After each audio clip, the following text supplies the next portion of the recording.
Hey, so I was just chatting with Saw about the coronavirus, and thought it was interesting that she said something that normally I would agree with, but I think things have changed a lot. Um, the main thing being that things are gonna, people are gonna learn a lot right now from the coronavirus. But she was like, in a year or two, people are gonna start to forget and start going back to their old ways and all that kind of stuff.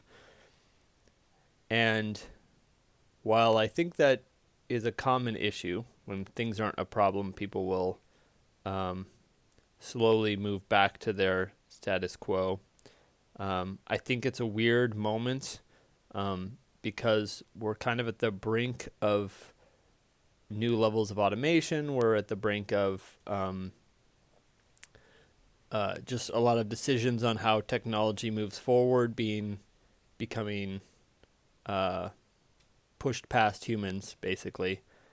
And uh, the incentives for that just got amplified dramatically because if you think about it, well, so for example, hearing that people that are doing events or concerts or stuff like that, a lot of their insurance doesn't cover pandemic. So obviously, the easy solution to that is insurance is going to have to start having pandemic clauses, which that's not like in itself a groundbreaking thing.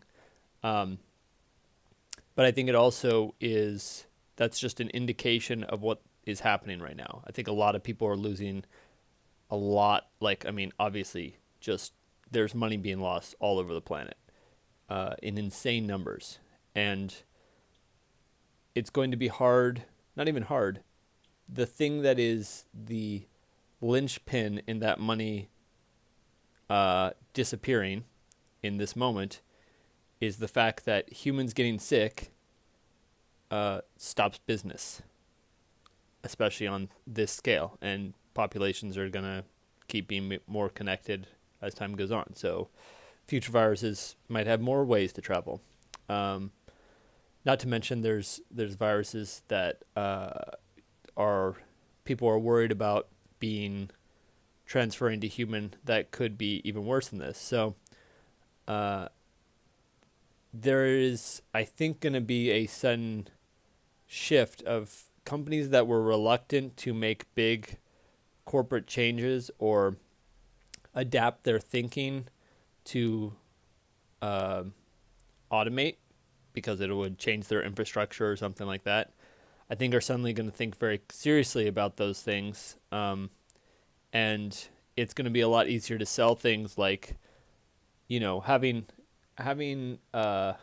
cars be automated is something that right now you can match a human's ability to drive, and it still would not be okay. Or not right now, but pre this. Um, those distinctions, I don't know if cars is a great example, but those distinctions of where you draw the line on when you want to switch to automation might start getting fuzzier when people start feeling like humans are a liability.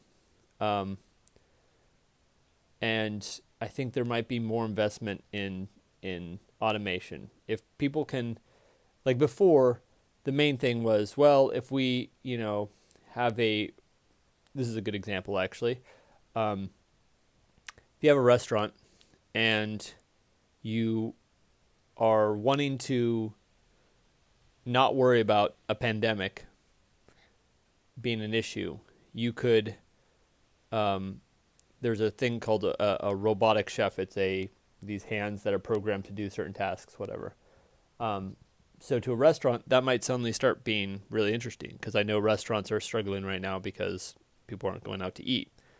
But if you can have a robot that you don't have to worry about whether it gets sick or shows up to work, cooking your meals, and then have an automated system that ships those meals out to people and uses whatever Uber Eats or something like that to driverless deliver via food, then you suddenly have a service that is independent of all kinds of catastrophic diseases. So, um,